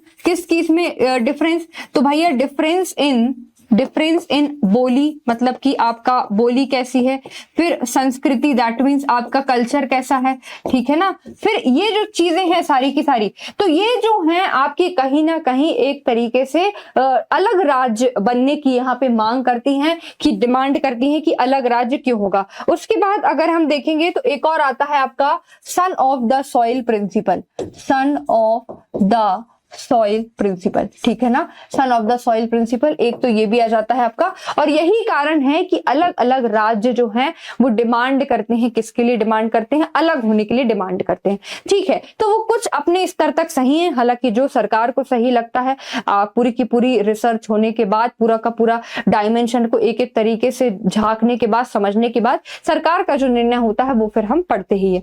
तो यहाँ पे हमने देखा सबसे पहले कि आखिरकार यहाँ पे कि कितने पार्ट थे, इस तरीके से पार्ट थे आपके, part A, part B, part C, part D, ठीक है। और कई सारी प्रॉब्लम्स जो हैं वो हमें देखने को मिली जब हम इंटीग्रेट कर रहे थे। फिर उसके बाद कई सारे राज्य ऐसे जो अलग होना चाहते थे, ठीक है, और अभी भी अलग होना चाहते हैं, हमने उनको भी डिस्कस किया। फिर ये क्यों अलग होना चाहते हैं भाई, उसको भी हमने डिस्कस कर लिया। रीजंस क्या क्या थे कि जो कई सारे राज्य हैं वो अलग अपना, ऐसे मतलब कई सारे ऐसे क्षेत्र हैं जो अपना अलग राज्य बनाने की मांग करते हैं, तो भाई हमने उसको भी देख लिया। अब यहाँ पे बात हो रही है डायरेक्टली स्टेट रीऑर्गेनाइजेशन की, मतलब कि राज्यों के पुनर्गठन की। राज्यों के पुनर्गठन को जब हम पढ़ते हैं तो सबसे पहला नाम आता है एस के धर कमीशन का। किसका नाम आता है? एस के धर कमीशन। बहुत ही इंपॉर्टेंट है एस के धर कमीशन, मैं आपको बता देती हूँ। एस के धर कमीशन से डायरेक्टली क्वेश्चन पूछा जाता, भाई अपॉइंट कब हुई थी, रिपोर्ट कब सबमिट की थी, रिकमेंडेशन क्या थी, और चेयरमैन कौन था। ये सारे के सारे क्वेश्चन हैं, मैं आपको बता दूं पेपर में पूछे जाते हैं, इसलिए रट लेना, अच्छे से याद कर लेना, समझ लेना। तो अगर बात करेंगे भाई कि एस के धर कमीशन की अगर बात हो रही है, तो एस के धर कमीशन को यहाँ पे कब अपॉइंट किया गया था, तो इसको अपॉइंट किया गया था जून, कब किया गया था? जून 1948। इसने अपनी रिपोर्ट कब दी थी, तो इसने अपनी रिपोर्ट दी थी दिसंबर 1948, मतलब कि साल के अंत में इसने अपनी रिपोर्ट दी। और भाई जब इसने अपनी रिपोर्ट दी तो इसने क्या बोला, रिकमेंडेशन क्या दी इसने कहा कि भाई राज्यों का जो हम पुनर्गठन कर रहे हैं, रीऑर्गेनाइजेशन कर रहे हैं, वो लैंग्वेज के बेसिस पे नहीं होगा, एडमिनिस्ट्रेटिव बेसिस पे होगा। क्या बोला इसने रिकमेंडेशन में, क्या दिया कि no state to be reorganized,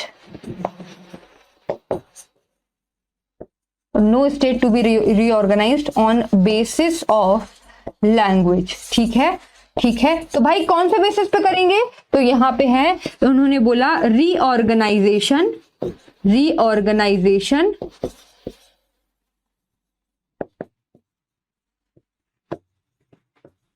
on basis of administration। keep this point in your mind।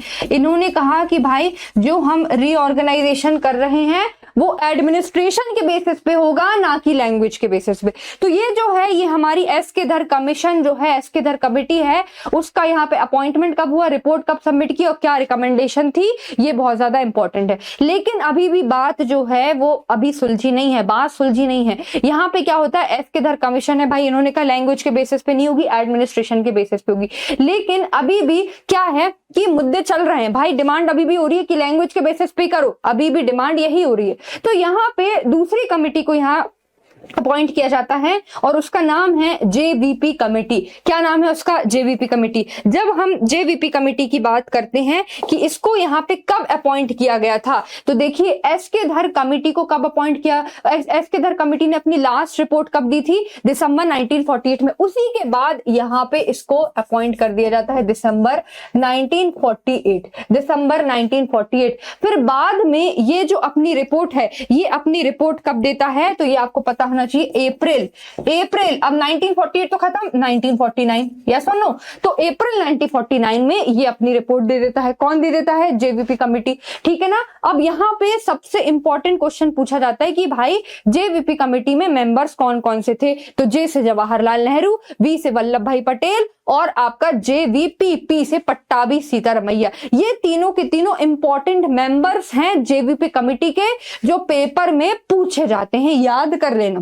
बात हो रही है भैया इसकी रिकमेंडेशन क्या थी जेवीपी कमेटी की? तो जेवीपी कमेटी ने कहा था रिजेक्टेड, इन्होंने भी रिजेक्ट कर दिया था linguistic basis for the reorganisation. तो मैं यहां पे लिख देती हूं, इन्होंने भी क्या कर दिया था? रिजेक्ट कर दिया था। तो यहां पे रिजेक्टेड लिंग्विस्टिक बेसिस, मतलब कि भाषा के आधार पे पुनर्गठन नहीं होगा। Linguistic basis for reorganisation, for reorganisation के लिए लिंग्विस्टिक बेसिस नहीं होगा, ठीक है ना। मतलब यहां पे रिजेक्ट कर दिया, मतलब कि इन्होंने किसको रिजेक्ट कर दिया? भाषा आधारित, ठीक है ना, भाषा आधारित पुनर्गठन नहीं होगा, भाषा आधारित पुनर्गठन नहीं होगा। समझ में आ रहा है कि नहीं? तो ये किसकी रिकमेंडेशन थी? जेवीपी कमेटी की रिकमेंडेशन थी। इंपॉर्टेंट रिकमेंडेशन है, आपको पता होना चाहिए। अब जैसे ही यहाँ पे ये देते हैं तो एक पर्सन है बहुत ही फेमस, उनका नाम है पोट्टी श्रीरामल्लू। ये पर्सन जो है 1953 में ये हंगर स्ट्राइक करते हैं 56 डेज की। और अचंबा की बात तो ये है कि 56 डे की हंगर स्ट्राइक करने के बाद इनकी डेथ हो जाती है। अब भाई क्या होगा?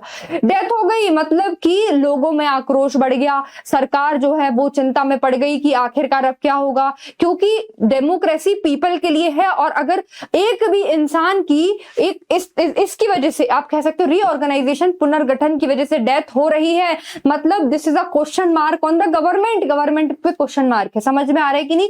इसीलिए यहां पर एक और कमेटी को अपॉइंट करते हैं और उसका नाम है फजल अली कमेटी, जिसे स्टेट रीऑर्गेनाइजेशन कमेटी के रूप में भी जाना जाता है। तो इस कमेटी को अपॉइंट कब किया था? तो भाई जैसी पोट्टी श्रीरामल्लू की डेथ होती है तभी कर देते हैं। मतलब यहां पे अपॉइंटमेंट हुआ है इसका, कब अपॉइंटमेंट हुआ है? 1953 में। 1953 में अपॉइंटमेंट होता है। ये रिपोर्ट 2 साल बाद देती है 1955 में, ठीक है, 1955 में ये रिपोर्ट देती है। सदस्य की बात कर लेंगे तो इसमें आपके सदस्य कौन कौन से थे, ये क्वेश्चन में पूछा जाता है। तो यहाँ पे एक तो आपके सदस्य थे के.एम. पणिकर और हृदयनाथ कुंजरू। तो यहाँ पे मैं लिख देती हूं के.एम. पणिकर प्लस हृदयनाथ कुंजरू। ये जो है ये कौन है आपके? ये कौन है? तो ये सदस्य। चेयरमैन कौन है? तो फजल अली जो हैं वो इसके चेयरमैन है। समझ में आए कि नहीं? इसीलिए आपका ये बहुत ज्यादा इंपॉर्टेंट है भाई। अब इन्होंने क्या रिकमेंडेशन दी? इन्होंने यहाँ पे एक्सेप्टेड, मैं लिख देती हूँ एक्सेप्टेड। इन्होंने एक्सेप्ट कर लिया कि भाई स्टेट को रीऑर्गेनाइज जो कर रहे हो वो लैंग्वेज के बेसिस पे कर दो। तो accepted the reorganisation on basis of language, but बहुत इंपॉर्टेंट है, but rejected one language one state theory. इन्होंने किसको रिजेक्ट कर दिया? ये पॉइंट बहुत इंपॉर्टेंट है। इन्होंने रिजेक्ट कर दिया one language one state theory को, इन्होंने रिजेक्ट कर दिया। ये इंपॉर्टेंट है, मतलब कि एक राज्य एक भाषा का जो कॉन्सेप्ट है, थियरी हो, उसको रिजेक्ट कर दिया। और यहाँ पे जो फजल अली कमीशन है, इसको और क्या बोला जाता है? तो भाई इसको फजल अली कमीशन भी बोला जाता है। फजल अली कमीशन भी बोला जाता है। कब इसको अपॉइंट किया गया था? इंपॉर्टेंट है, 1953 में इसका अपॉइंटमेंट हुआ था। रिपोर्ट दी थी 1955 में।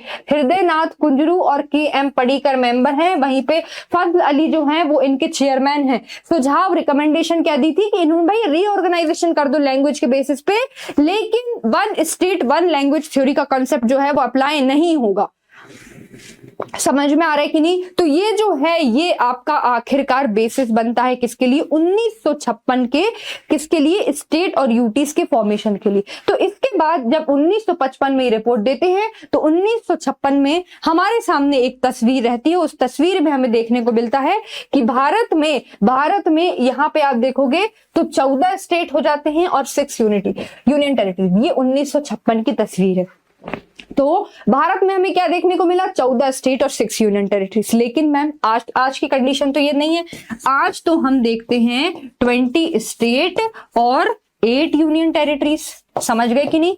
20 यहां पे देखते हैं 28 स्टेट और 8 यूनियन टेरिटरीज। इसका मतलब है कि अभी पुनर्गठन पूरा नहीं हुआ है। पुनर्गठन पूरा नहीं हुआ है। तो मैम आगे का पुनर्गठन क्या है वो भी देख लेते हैं। तो आगे के पुनर्गठन में मैंने आपके लिए बढ़िया सी चार्ट बना के रखी है। जब यहाँ पे हम नजर डालते हैं इसके ऊपर तो आप यहाँ पे देखोगे जब हम बात कर रहे हैं पहला नंबर पे आता है यहाँ पे किसका नाम लिखा हुआ है? गुजरात का। तो गुजरात जो है ये आपका 14वें के बाद 15वां राज्य बना। एक्चुअली महाराष्ट्र में मराठी स्पीकिंग थे और गुजरात में गुजराती बोलने वाले। तो इनकी डिमांड थी कि हमें अलग कर दिया जाए। यही कारण है कि 1960 में ये 15th स्टेट बनता है और महाराष्ट्र से इसको अलग कर दिया जाता है। पेपर में पूछेंगे किससे अलग हुआ है तो महाराष्ट्र से अलग हुआ है। कौन से सन में?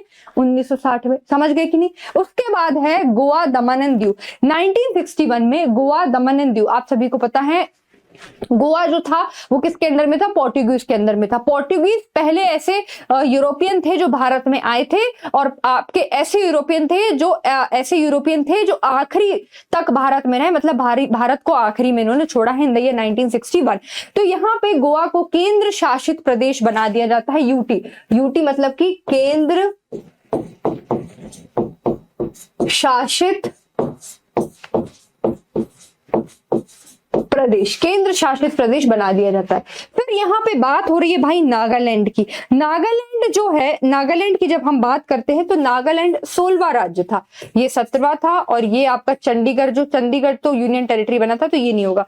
समझ में आया कि नहीं? तो यहाँ पे हम हरियाणा की बात करेंगे तो ये 17वां। तो नागालैंड जो है उसको भी अलग कर दिया गया असम से, क्योंकि असमीज जो है वो असमीज की स्पीकिंग करते थे और यहाँ नागालैंड की जो नागा जनजाति थी वो अलग थी। तो उनके बीच में डिस्प्यूट होता है और यहाँ पे दूसरी मांग उठ जाती है कि भाई नागा जो हैं उनको अलग कर दिया जाए और यहाँ पे जो असमीज हैं उनको अलग कर दिया जाए। इसलिए असम से अलग होके 1963 में नागालैंड एक नया स्टेट बन जाता है।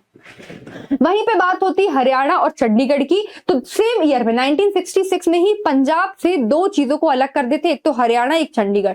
हरियाणा को तो स्टेट का दर्जा मिल जाता है लेकिन चंडीगढ़ को यहाँ पे केंद्र शासित प्रदेश बनाया जाता है और दोनों ही अलग किससे होते हैं? पंजाब से। तो हमने अभी तक क्या समझ लिया कि भाई अभी तक 17 स्टेट बन चुकी हैं, 14 जो हमने 1956 में देखे थे। आगे चलेंगे, आगे बात हो रही है हिमाचल प्रदेश की। हिमाचल प्रदेश की जब हम बात करते हैं तो आपको पता होना चाहिए 17वें के बाद ये जो था ये आपका 18वां था हिमाचल प्रदेश। 1971 में इसको राज्य का दर्जा मिलता है। मणिपुर की बात करेंगे तो ये 19 था, ये 20 था, ये 21, फिर ये आपका 22 और सिक्किम जो मिजोरम जो है वो 23 जो है स्टेट रहेगा। इसके पहले मणिपुर की बात करेंगे, त्रिपुरा की बात करेंगे और मेघालय। मणिपुर, त्रिपुरा और मेघालय जो है ये जो तीनों हैं, ये तीनों के तीनों जो बात करूंगी मैं तो ये जो तीनों हैं इसके लिए एक अधिनियम निकाला गया था, north east state reorganisation act 1973। North east state reorganisation act मतलब पूर्वोत्तर भारत का पुनर्गठन, यहाँ पे अधिनियम निकाला था 1973। उसके थ्रू ही यहाँ पे सबको अलग कर दिया जाता है, मणिपुर, त्रिपुरा और मेघालय। और मेघालय को किससे अलग कर दिया जाता है? असम से। तो असम से हमने देखा नागालैंड को भी अलग किया था और मेघालय को भी अलग कर दिया गया। ठीक है ना? समझ में आया कि नहीं? तो यहाँ पे ये बहुत इंपॉर्टेंट हो जाता है। अधिनियम पेपर में पूछ सकते हैं कि भाई ये अधिनियम कब पारित हुआ था? तो 1973 में पारित हुआ था। कौन कौन से 3 आपके राज्य बने थे नॉर्थ ईस्ट के? पूरे नहीं बने थे, ठीक है ना? हम देख चुके हैं असम जो है, नागालैंड 1963 में बना था। यस और नो? देखिए यहाँ पे नागालैंड 1963 में बना था। इसके 10 साल बाद, सिंपल सी बात है, 1963 के बाद 1973 में यहाँ पे मणिपुर, त्रिपुरा और मेघालय बन जाते हैं आपके पूर्वोत्तर राज्य पुनर्गठन अधिनियम 1973 के थ्रू। देन फिर बात हो रही है यहाँ पे सिक्किम की। सिक्किम के लिए आपको कमेंट करके बताना है कि कौन सा अमेंडमेंट हुआ था जिसके थ्रू सिक्किम को यहाँ पर क्या लेके आए थे, क्या बना दिया गया था, स्टेट बना दिया गया था। ईयर आपको मैं बता देती हूँ 1975। 1975 में इसको राज्य का दर्जा दे दिया गया था। फिर बात होती है 1987 में, तो यहाँ पे मिजोरम को भी किसका दर्जा दे दिया गया था, यहाँ पे किसका दर्जा दे दिया गया था, तो राज्य का। तो मैं यहाँ पे लिख देती हूँ इसको भी राज्य का दर्जा मिल गया था, दर्जा मिल गया। समझ में आया कि नहीं? तो इसको भी इस तरीके से राज्य का दर्जा मिल गया। आगे चलते हैं। अब यहाँ पे बचा हुआ है अरुणाचल प्रदेश। अरुणाचल प्रदेश को भी 1987 में क्या बना दिया गया था, स्टेट बना दिया गया था। तो आप देखो कि जितने भी हमारे नॉर्थ ईस्ट वाले स्टेट हैं वो पहले जो हैं, पहले अगर हम बात करेंगे तो पहले वो पूरा का पूरा जो मेजॉरिटी ऑफ द पोर्शन था वो असम का था, ठीक है ना, क्योंकि वो बड़े प्रोविंस में आता था, असम का पोर्शन था। समझ गए कि नहीं समझ गए? उसमें से छोटे मोटे कुछ राजा रजवाड़े होंगे, मैं वो नहीं कह रही हूं, लेकिन इन सबका जो रीऑर्गेनाइजेशन है, अलग अलग स्टेट में डिवीजन हुआ है, वो स्वतंत्रता के बाद हुआ है। कब कब कौन कौन से बने हैं, छोटी सी लिस्ट है, याद कर सकते हो। तो हमने अभी तक 23 देख लिए, मतलब कि जो 23वां आपका राज्य बना था वो मिजोरम बना था इन द ईयर 1987। यहां पे हम देखेंगे अरुणाचल प्रदेश, ये आपका 24वां बना हुआ है। देन यहाँ पे 1987 में गोवा जो है, गोवा को कल्चरल बेसिस पे, गोवा पहले यूनियन टेरिटरी थी कि नहीं थी? बिल्कुल थी। 1961 में गोवा दमन दीव को यूनियन टेरिटरी बनाया था, लेकिन यहां पे बात हो रही है 1987 की। अब कल्चरल बेसिस, गोवा में टूरिज्म अच्छा है, कल्चर गोवा का थोड़ा सा अलग है, इसीलिए गोवा को यहाँ पे, हमें पता है गोवा जो है वो सबसे छोटा स्टेट है इंडिया का, तो यहाँ पे जो गोवा है इसको कल्चरल बेसिस पे 1987 में यहाँ पे क्या मिल जाता है, यहाँ पे स्टेट का दर्जा मिल जाता है। मैं लिख देती हूँ स्टेट बना देते हैं भाई इसको, राज्य का दर्जा मिल जाता है। फिर बात आती है 2000 की। सन 2000 में 3 राज्य बने थे। कौन कौन से बने थे? छत्तीसगढ़, उत्तराखंड, झारखंड। छत्तीसगढ़ किससे अलग होके बना है? तो आप सभी को पता है मध्य प्रदेश से अलग होके बना है। उत्तराखंड किससे अलग होके बना है? उत्तर प्रदेश, यूनाइटेड प्रोविंस जो उसका पहले नाम था, उत्तर प्रदेश से अलग होके उत्तराखंड बना है। और तीसरा है झारखंड। झारखंड जो है वो बिहार से अलग होके बना था, क्योंकि झारखंड में जो रिसोर्सेज है वो कई सारे रिसोर्सेज बहुत ही डिफरेंट है। रिसोर्सेज के मामले में झारखंड रिच है, इसलिए वो चाहता था कि हमारा जो है अलग यहाँ पे राज्य बना दे रहा है। वहीं बात करेंगे उत्तराखंड की, तो उत्तराखंड थोड़ा पहाड़ी इलाका है, हिमालय वहां पर है। वहीं यूनाइटेड प्रोविंस तो एक मैदानी इलाका है, इसलिए वो चाहते थे कि हम अलग हो जाए। और वहीं छत्तीसगढ़ और मध्य प्रदेश की कहानी भी रिसोर्सेज को लेकर है। कुछ रिसोर्सेज काफी ज्यादा, आप देखो कि भाई छत्तीसगढ़ जो है मिनरल के उसमें बहुत ज्यादा रिच है। तो कहीं ना कहीं इस तरीके के कारण रहे जिसके कारण ये सब डिवीजन हो गए। पेपर में पूछा जाता है कि भाई सन 2000 में कौन कौन से राज्य जो हैं वो अलग हुए थे, या कौन कौन से नए राज्य का यहाँ पुनर्गठन हुआ था। तो छत्तीसगढ़, उत्तराखंड और झारखंड, ये तीनों नाम आपको पता होने चाहिए। किसका नहीं हुआ था? तो ये 3 पता है, तब तो बता पाओगे किसका नहीं हुआ था। समझ गए कि नहीं समझ गए? फिर यहाँ बात होती है सन 2000 के बाद बात सीधे आती है सन 2014 में, जिसमें सन 2014 में तेलंगाना को राज्य का दर्जा दे दिया गया था। किससे अलग होके बना था? तो आंध्र प्रदेश से अलग होके यहाँ पे तेलंगाना जो है वो बनाया गया था। समझ में आया कि नहीं समझ में आया? आगे चलते हैं। अब यहाँ पे बात हो रही है कि ठीक है, अभी तक हमने क्या देखा, नजर डाल लेना, 29 स्टेट हो गए भाई। कितने स्टेट हो गए? 29 स्टेट हो चुके हैं। अब यहाँ पे हम आगे देखेंगे तो 2019 की बात है।